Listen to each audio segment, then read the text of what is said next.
las vaquitas, el bien. Bueno, entonces bloqueantes ganglionares y neuromusculares, como está prohibido. Previo a la clase mismo, manifestar que los bloqueantes ganglionares hoy en día tienen más interés desde el punto de vista académico que desde el punto de vista clínico. Ustedes se podrán imaginar por qué. Muchísimos efectos adversos.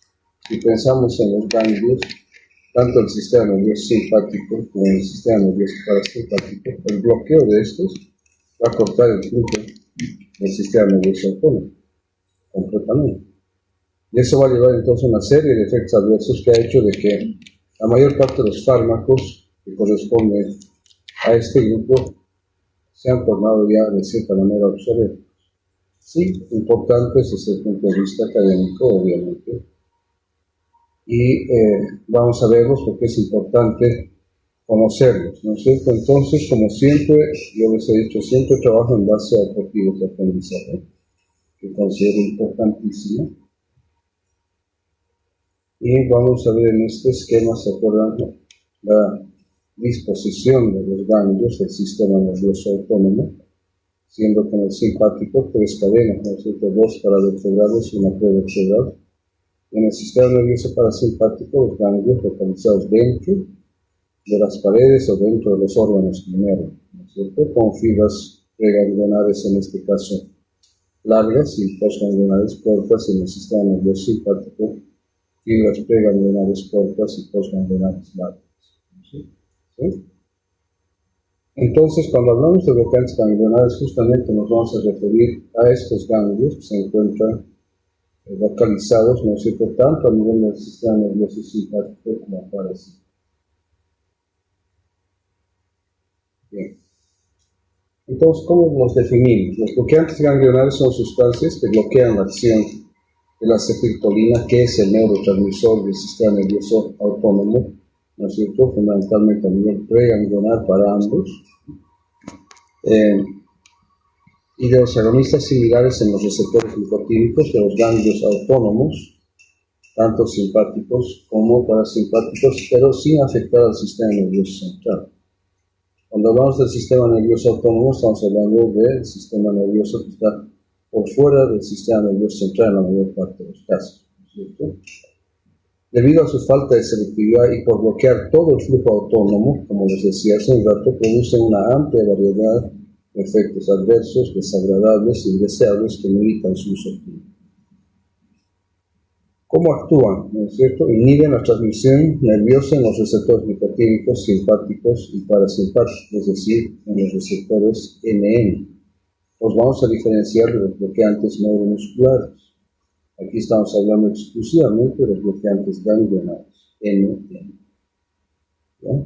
Entonces, compiten con el neurotransmisor, que es la acetilcolina, por estos receptores N, en los sitios de unión de los receptores, bloqueándolos a estos.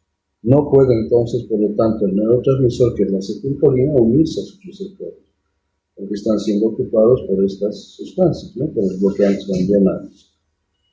No se transmite ningún impulso a la siguiente fibra nerviosa o el órgano receptor, y por lo tanto afecta la neurotransmisión tanto del sistema nervioso simpático como parasimpático, como ya dije.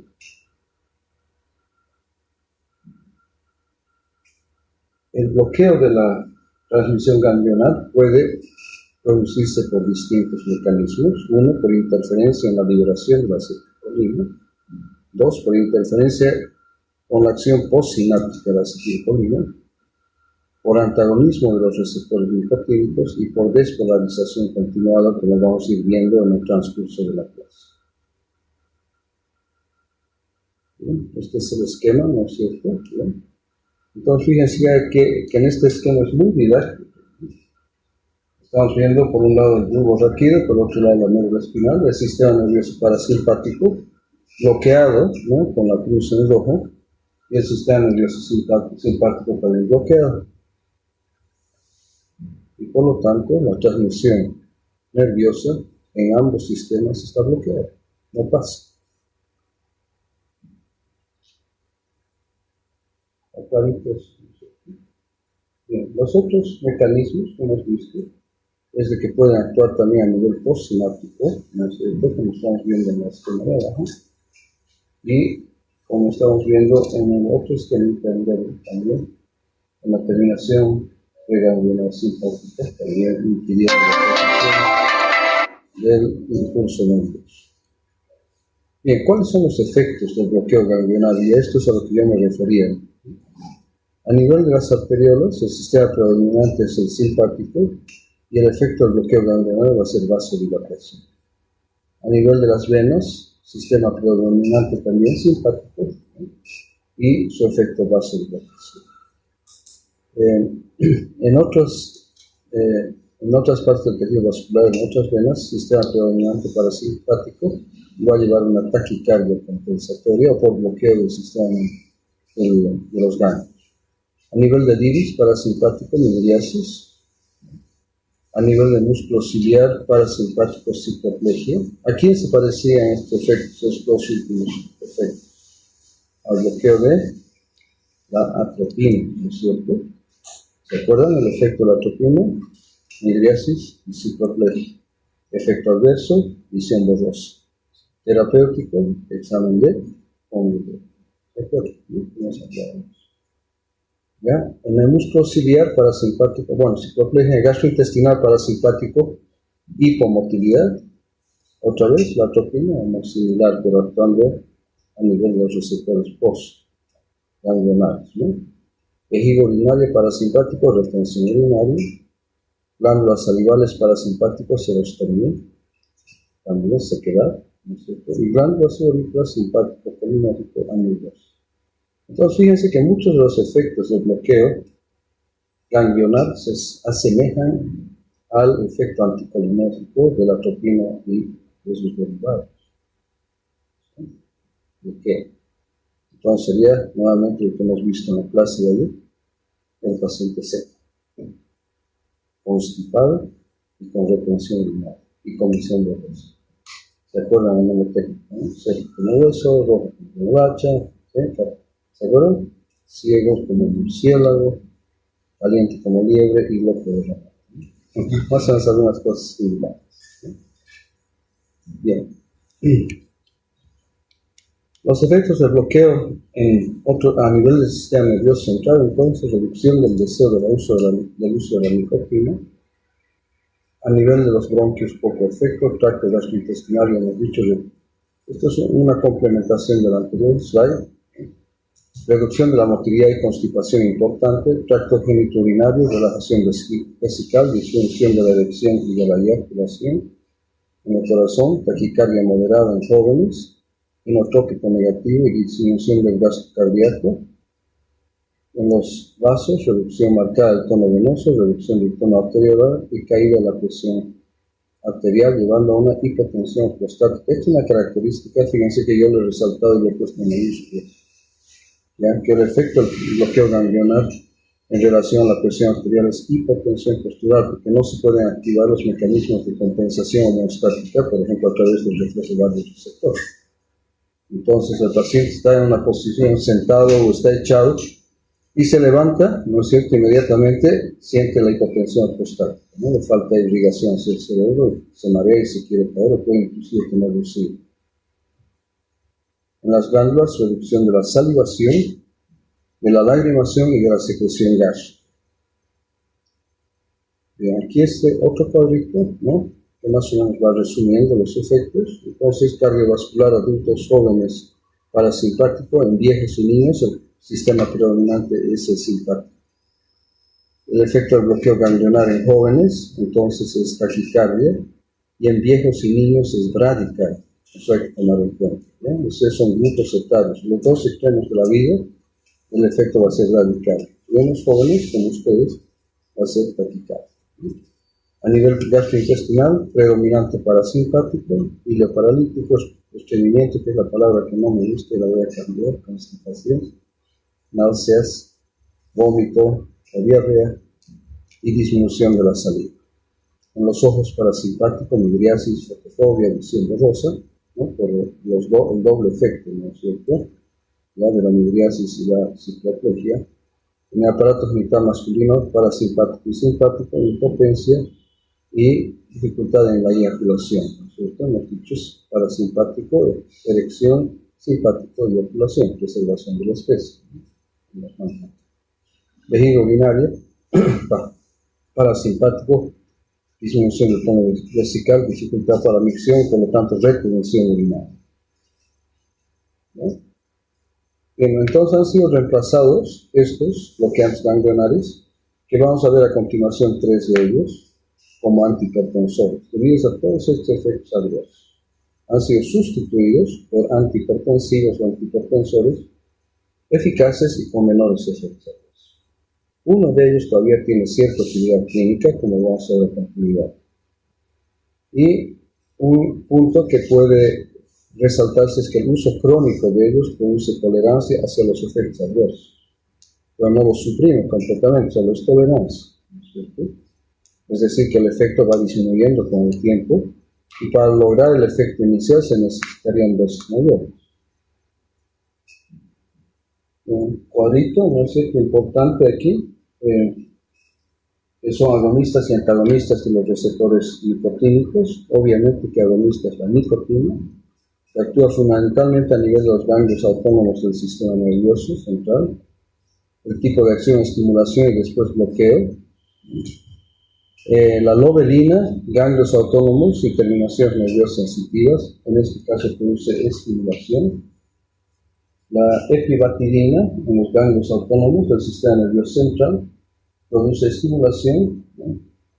La epibatidina fue aislada a partir de la piel de una rana, es muy potente y no tiene aplicaciones clínicas, solo es de interés académico.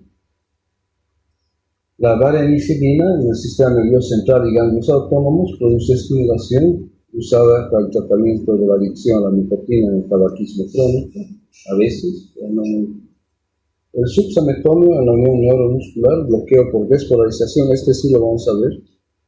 Este es un relajante muscular que todavía se le da uso, como lo vamos a ver posteriormente. El decametonio a nivel de la unión neuromuscular también produce bloqueo por despolarización y no tiene aplicaciones clínicas. Aquí en este cuadro no está la succinilcolina, que también produce bloqueo por despolarización continua, que era usado, como yo les dije, en anestesia para producir relajación del músculo y facilitar la introducción del tubo endotraqueal, pero debido a sus efectos adversos ya no se usa, ¿no? Antagonistas, el hexametonio actúa a nivel de los ganglios autónomos, el trimetafán también actúa a nivel de los ganglios autónomos, ¿no? Estos producen ambos, tanto el hexametonio como el trimetafán, bloqueo de la transmisión ganglionar, estaría entonces dentro de los bloqueantes ganglionares. Tenían utilidad clínica en ciertos casos de crisis hipertensivas, fundamentalmente refractarias al tratamiento con otros antihipertensivos, pero hoy en día el hexametonio ya no tiene aplicaciones clínicas, o sea, ha quedado obsoleto, ¿no? Y el trimetafán todavía se utiliza en ciertos casos seleccionados, donde se busca provocar hipotensión arterial, digamos, en ciertos procedimientos quirúrgicos, como vamos a ver posteriormente, ¿no? La tubocurarina la había mencionado ya como lo que utilizaban las tribus, ¿no?, que vivían, que todavía viven algunas en la jungla para paralizar a sus presas y a sus víctimas, ¿no? Producía una relajación muscular, una parálisis muscular. Y actualmente los nuevos, el pancuronio, el altacurio, el becuronio, que son bloqueantes neuromusculares nuevos y que se utilizan actualmente en anestesia. Vamos a ver los usos después. Bien, ¿cómo se clasifican los bloqueantes ganglionares? Los derivados del amonio cuaternario, donde tenemos 3, y el pentolín. Prácticamente estos ya han quedado obsoletos. Prácticamente, vamos a ver después. Derivados del sulfonio cuaternario, el trimetafán y el tetraetilamonio, conocido como TEA. De estos solamente lo vamos a mencionar como de cierta utilidad clínica actualmente al trimetafán. La mecamilamina, ¿ya? Es un antagonista no selectivo de los receptores de nicotina en el sistema nervioso autónomo, específicamente en los ganglios simpáticos N simpáticos. Actúa bloqueando los receptores nicotínicos de acetilcolina en los ganglios simpáticos.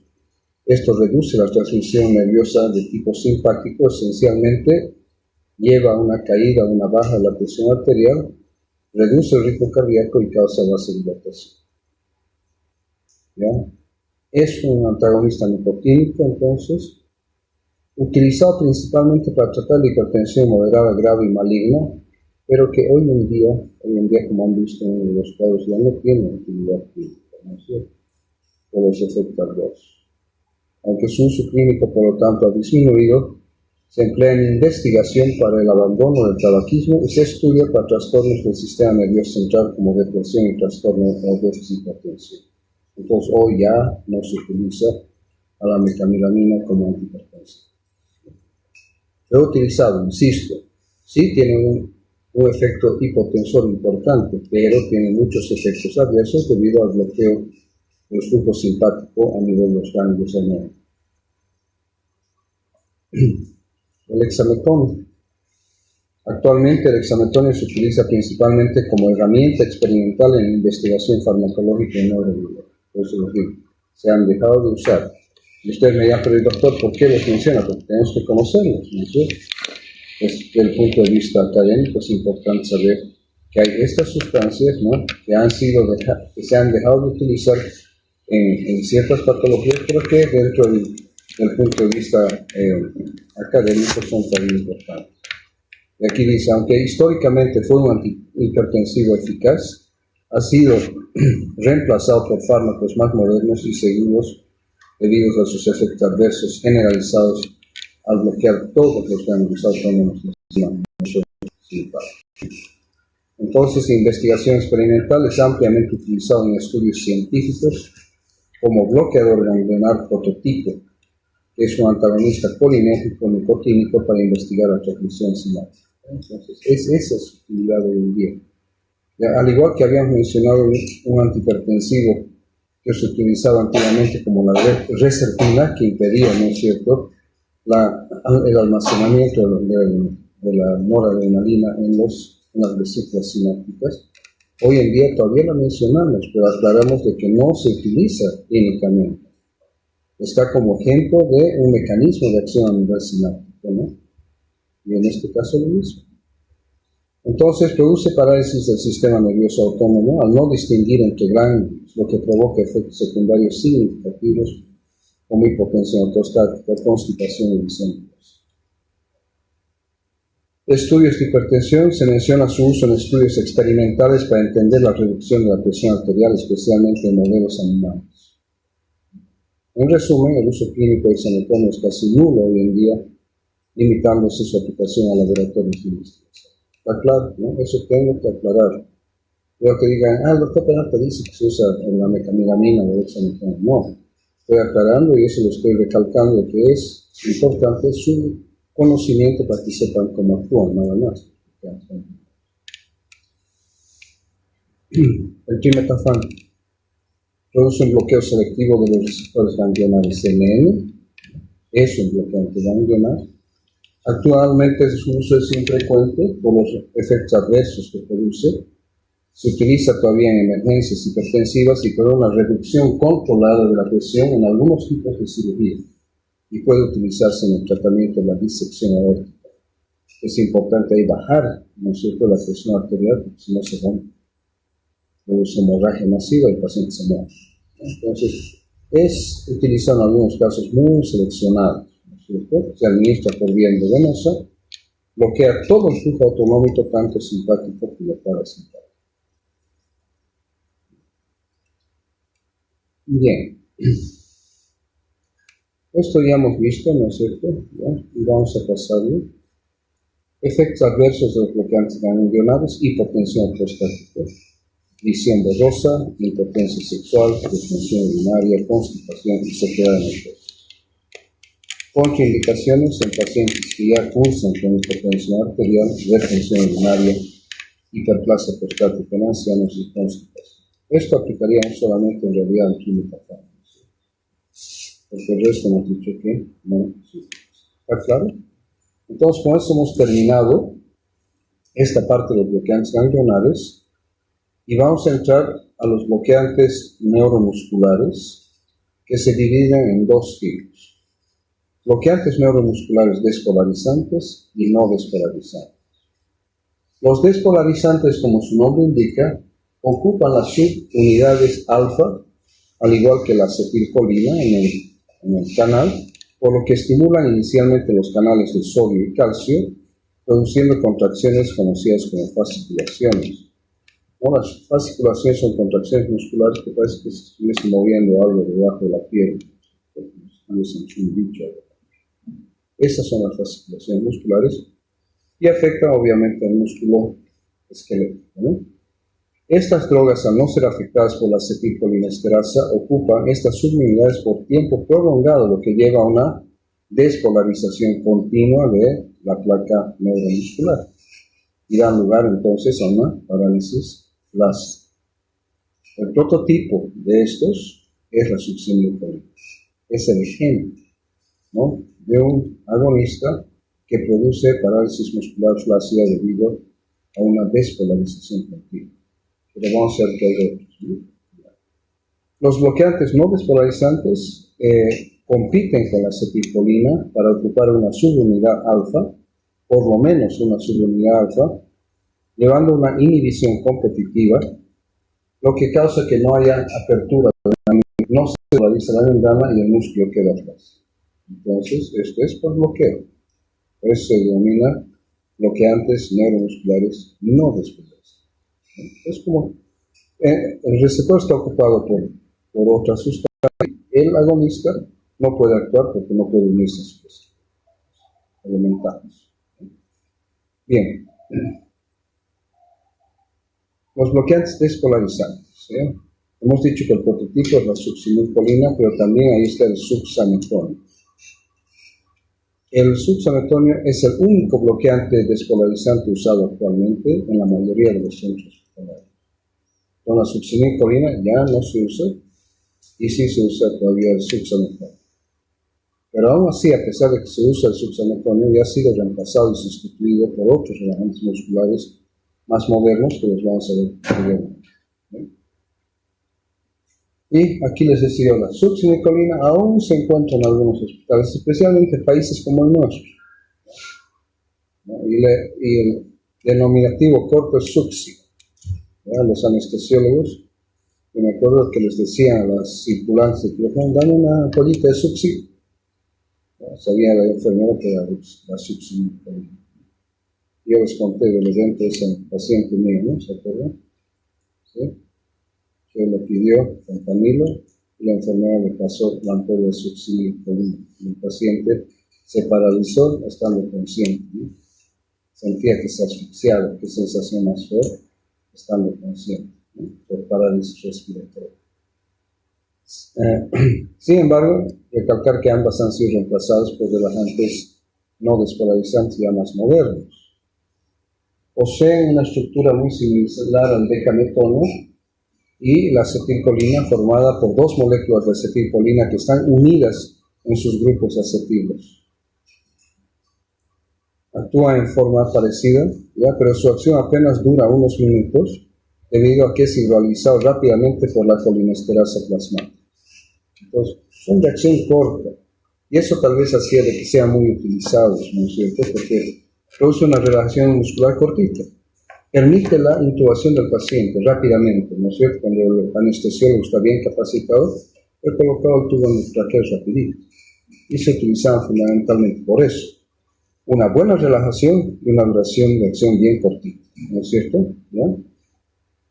Cuando se administra por vía intravenosa, su acción despolarizante se prolonga lo suficiente como para hacer que el paciente tenga una relajación muscular adecuada y permita la intubación. ¿Ya? Entonces, estos bloqueantes polarizantes actúan como agonistas de los receptores colinérgicos de la placa motora y sus efectos se deben en gran medida a este mecanismo. Efectos adversos: radical, liberación de potasio, incremento de la presión intraocular y parálisis prolongada, especialmente en pacientes que no tienen una enzima que yo la mencioné en anteriores clases, que era la pseudopolinesterasa. En ese tipo de pacientes que tienen una pseudopolinesterasa o cantidad de pseudopolinesterasa inadecuada, ¿no? Entonces la relajación muscular, cuando se utiliza este tipo de relajantes musculares despolarizantes, se prolonga más allá del tiempo, ¿no? Y la hipertermia maligna, que es un trastorno hereditario poco frecuente que probablemente obedece a una mutación del canal de salida del calcio del retículo sarcoplásmico, ¿no?, al receptor de guanidina, que provoca un espasmo muscular intenso y en un aumento considerable de la temperatura corporal cuando se administran determinados fármacos. Entonces, este es un efecto adverso muy importante que puede conducir al paciente a la muerte.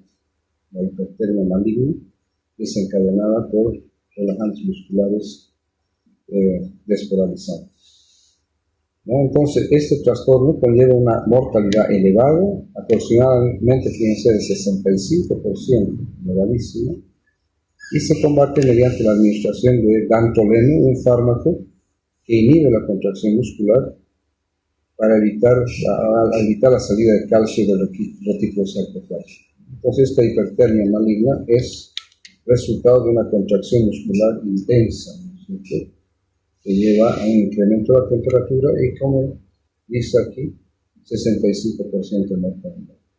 Entonces, son efectos adversos que se han considerado, y al desarrollarse nuevos relajantes musculares se ha ido abandonando estos, no porque no sean eficaces como relajantes musculares, sino por efectos adversos. Al igual que hemos dicho, ¿no?, los bloqueantes ganglionares son eficaces como antihipertensivos, pero tienen muchos efectos adversos. Y si volvemos, digamos, a algunas clases de fármaco, hoy en día, ¿no es cierto?, se está realizando o se está tomando en cuenta mucho la farmacogenética y la farmacogenómica, justamente para realizar tratamientos individualizados. Y en el futuro me imagino que va a ser eso.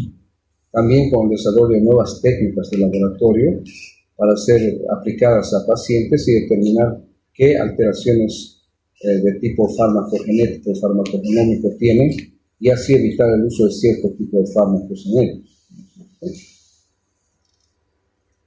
Bien. Algunos fármacos bloquean la transmisión neuromuscular mediante una acción presináptica que inhibe la síntesis o la liberación de la acetilcolina o su acción postsináptica. Y recordar que el bloqueo neuromuscular, que ha pasado por es un complemento de la anestesia cuando se emplea ventilación mecánica. Justamente lo que yo les decía, cuando se va a colocar el tubo endotraqueal, se necesita tener al paciente relajado. Y también durante el proceso anestésico el paciente tiene que estar relajado, ¿no? Todos los fármacos que se utilizan con este fin interfieren en la actividad postsináptica, bloqueando los receptores de la acetilcolina, o en algunos casos el canal iónico, o activando receptores de acetilcolina y en consecuencia induciendo a una despolarización persistente de la placa motora. Entonces, eso es en cuanto a los relajantes musculares de tipo despolarizante. Ahora vamos a hablar de los bloqueantes no despolarizantes.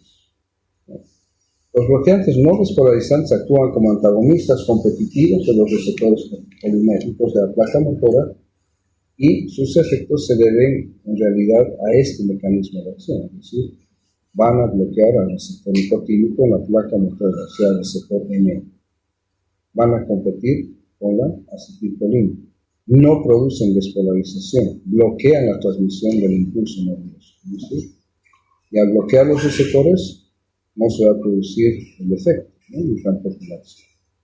Entonces tenemos las benzi-isoquinolinas, donde está la tubofurarina, que ya lo habíamos mencionado, un derivado del curare, que hemos dicho utilizado por las puntas de las flechas o los dardos, la metocurina, el alcuronio, y aquí ya entran los nuevos, alcuronio, el atracuria, el toxacuria, el nivacurio y el cisatracurio. Estos son, dejando de lado a la tubocurarina y a la metocurrina, tenemos el resto, que son nuevos, ¿no es cierto? Estos son las benzilisoquinolinas, que es el grupo más grande de relajantes musculares no despolarizados. Luego tenemos el grupo de las aminas cuaternarias, donde está la galamina, y el grupo de los aminoesteroideos, donde está el pancuronio, el pipercuronio, el becuronio y el rocuronio, que también son relajantes musculares no despolarizantes nuevos, o sea, más nuevos que los anteriores, que han sustituido a los despolarizantes, ¿no es cierto?, en la anestesia. Entonces, si mencionamos nuevamente el alcuronio, el atracurio, el doxacurio, el nivacurio y el cisatracurio, ¿no es cierto?, como benzilisoquinolina. Y los aminoesteroideos, el pancuronio, el pipercuronio, el becuronio, el rocuronio. Y la galamina, que no es tan empleada como los otros, ¿verdad? Bien, entonces los bloqueantes no despolarizantes actúan como antagonistas competitivos en los receptores colinérgicos de la vaca motora y sus efectos se deben en gran medida a este mecanismo.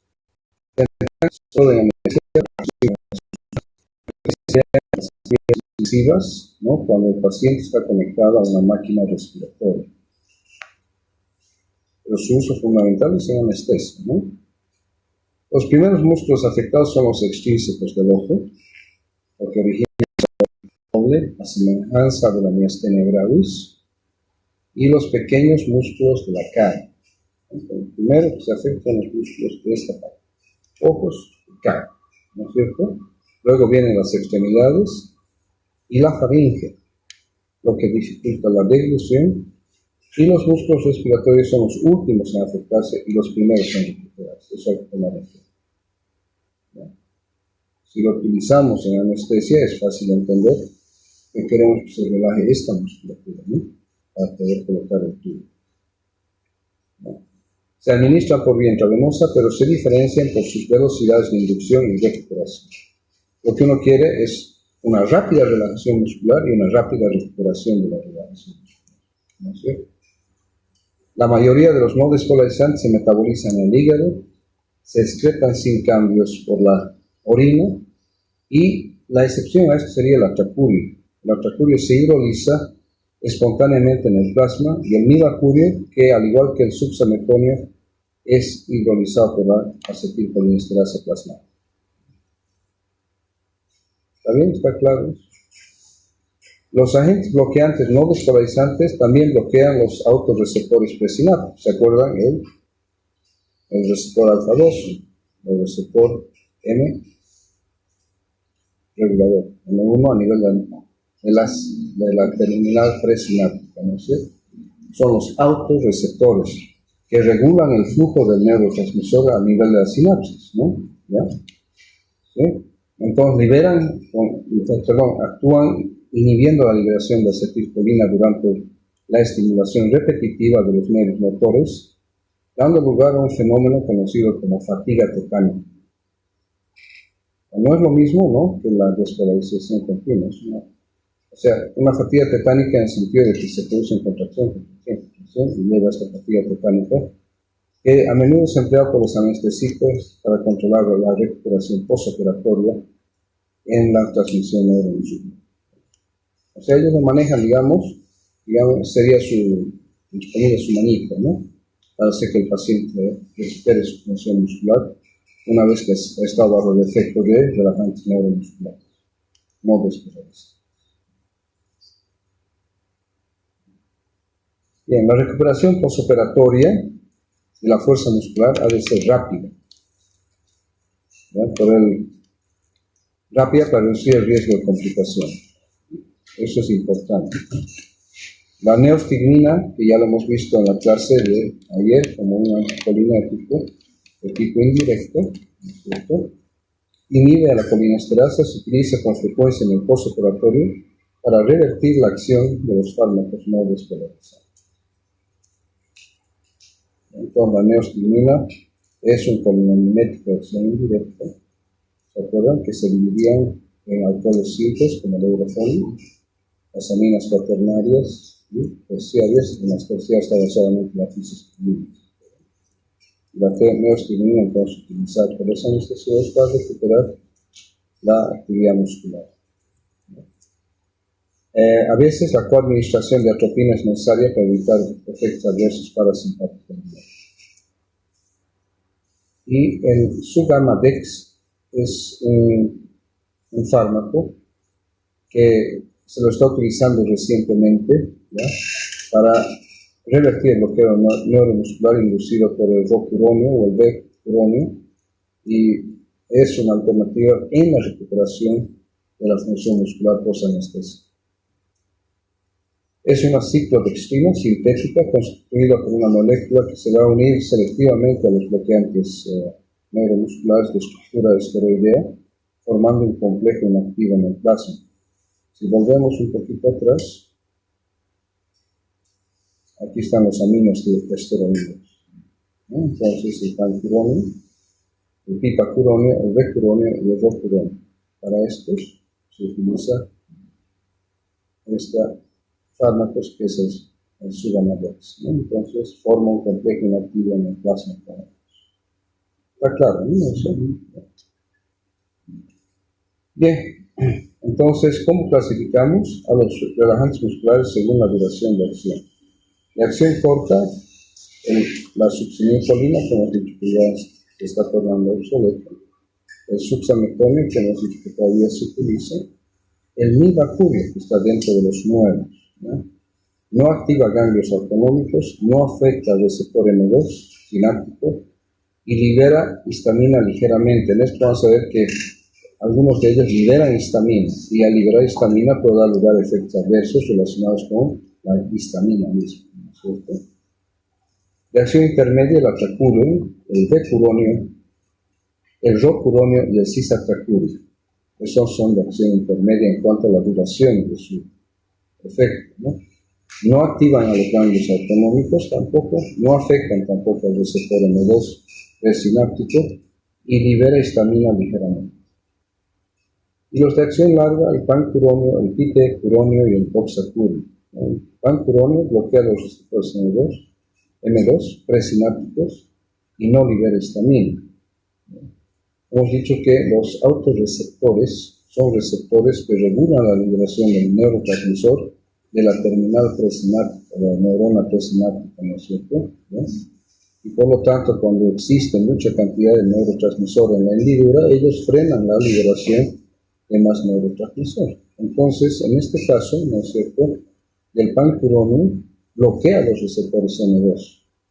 Bloquea los receptores M2, por lo tanto anula su efecto autorregulador, pero no libera histamina. Y el pitecuronio no activa ganglios autonómicos, no afecta al receptor M2 y libera histamina ligeramente. Y por último, el boxacurio, que obtiene efectos importantes. Bien, bloqueantes no despolarizantes, ¿cuáles son sus indicaciones? Obviamente que relajación musculoesquelética, ¿no es cierto?, en anestesia, en las terapias intensivas, ¿ya? Parálisis muscular en cirugía. Entonces, esas son las indicaciones. O cirugía, anestesia en cirugía, o paciente conectado a máquina. Esas son sus indicaciones, ¿ya? Y de los bloqueantes neuromusculares despolarizantes, ¿no?, también la indicación era la misma, pero hoy en día no se utilizan, especialmente porque estos son generalmente de acción muy breve, muy corta. Bien, ¿cuáles son los efectos adversos de estos? Son relajantes musculares, por lo tanto, parálisis respiratoria, estimulación de los ganglios autonómicos, estimulación de receptores cardíacos, mialgia y daño muscular, hipercalemia, emesis e hipertermia. Está claro.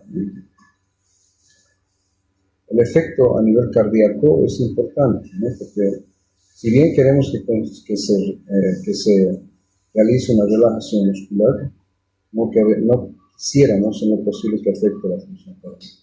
Entonces hemos ido viendo, ¿no?, su efecto.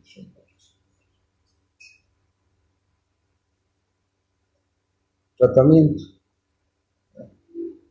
de los bloqueantes neuromusculares despolarizantes. oxynicolina subsamucosa, ¿no es cierto? Soporte ventilatorio. Es la medida más importante, se debe mantener al paciente con ventilación mecánica asistida hasta que el fármaco sea metabolizado por la pseudocolinesterasa plasmática y se recupere la función neuromuscular. Es difícil, digamos, en nuestro medio saber si el paciente tiene la pseudocolinesterasa en la cantidad adecuada para revertir los efectos de este tipo de fármaco. En otros países sí, ya existen laboratorios para determinar los niveles de la pseudocolinesterasa, o sea, la colinesterasa positiva. Sedación y analgesia. Es fundamental mantener una sedación profunda mientras el paciente esté paralizado para evitar el sufrimiento. Como les he dicho, si mi paciente estaba consciente, estaba paralizado. Ya se ha dicho que hasta nos ha contado que ha visto un señor de barba blanca, ¿no? ¿Sí? Es como él ha ido a Isabel le ha dicho, no, jovencito, no, quédate, no vengas aquí todavía, ¿no? ¿Sí? De repente algunos políticos, como el emperador azul del Chaparro, se le ha abierto la puerta, aunque no espera. Bien. Luego la espera del metabolismo, ¿no es cierto? La acción de la succinilcolina es generalmente breve, de 5 a 10 minutos. Entonces, si hay pseudocolinesterasa, esta se va a metabolizar. Se va a metabolizar, ¿no es cierto? Entonces hay que esperar. Y en pacientes con déficit, como hemos dicho, variante atípica de la pseudocolinesterasa plasmática, el bloqueo puede prolongarse durante horas. Entonces, de ahí que hemos dicho que la medida más importante es el soporte ventilatorio. ¿Bien? Manejo de las reacciones adversas en caso de hipertermia maligna, reacción rara pero grave asociada, hemos dicho, una mortalidad del 65%, se debe administrar el dantrolena y un enfriamiento activo por medios físicos, ¿no es cierto? Pero la mortalidad es alta. Los no despolarizantes, agentes comunes, hemos dicho, el rocuronio, el becuronio, el cisatracurio, el atracurio, el pancuronio. Compiten con la acetilcolina por el receptor neuromuscular, impidiendo la contracción muscular, llevando a su efecto, que es la relajación muscular. Estos, dentro de sus efectos adversos importantes, es una parálisis muscular total, debilidad muscular muy marcada y depresión respiratoria, especialmente la mecánica respiratoria. Se produce una parálisis respiratoria, ¿verdad? Y pueden ser acompañados por efectos cardiovasculares como taquicardia o impotencia. Eso decían su efecto sobre los receptores, ¿no? Diagnóstico es fundamentalmente de tipo clínico, confirmado mediante monitorización del bloqueo neuromuscular, tren de los 4 POF que se denomina, que muestra una caída en la respuesta. Es más que entonces diagnóstico clínico. Una parálisis muscular intensa que no se está recuperando rápidamente. Bien, el tratamiento de la intoxicación o reversión del efecto de los bloqueantes neuromusculares no despolarizantes, como rocuronio, becuronio, cisatracuria, atracuria, entre otros, se centra en eliminar el bloqueo neuromuscular para restaurar la función respiratoria y muscular. Eso es lo que se busca, ¿no es cierto? Restaurar la función muscular y restaurar fundamentalmente la función respiratoria. Yo los veo a las anestesiólogas en el hospital, ya que están utilizando, digamos, a veces solamente la MU, ¿no? Haciendo la mecánica respiratoria, y estimulan al paciente y ya ven que hay una respuesta motora y que ya está respirando espontáneamente. Dice, ya está respirando. Okay, listo.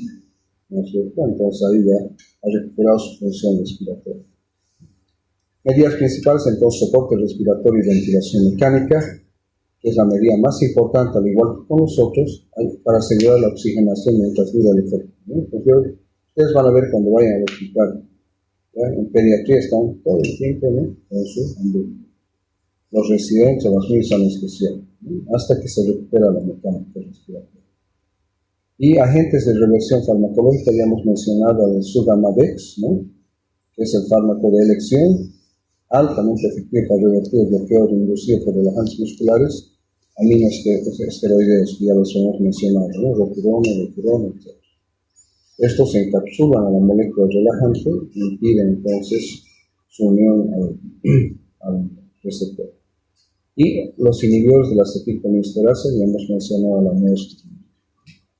se utiliza para revertir entonces el bloqueo de los diversos bloqueantes neuromusculares no despolarizados, aumentando los niveles de la acetilcolina en la unión neuromuscular. Eso es lógico, ¿no? Si es un antagonismo de tipo competitivo, lo que tienes que hacer es aumentar, ya sea al agonista, ¿no?, para revertir el efecto del antagonista.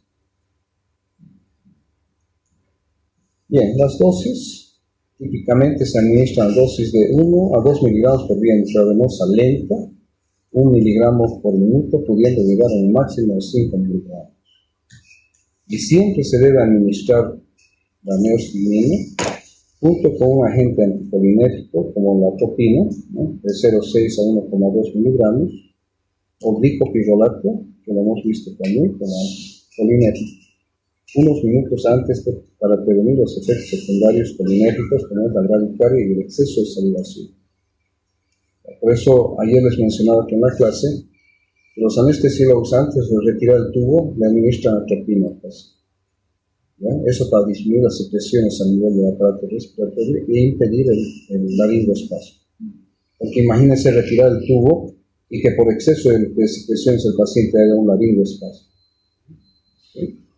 Entonces se administra un anticolinérgico, eso obviamente es la atropina, la que más prácticamente se utiliza para impedir este tipo de complicaciones.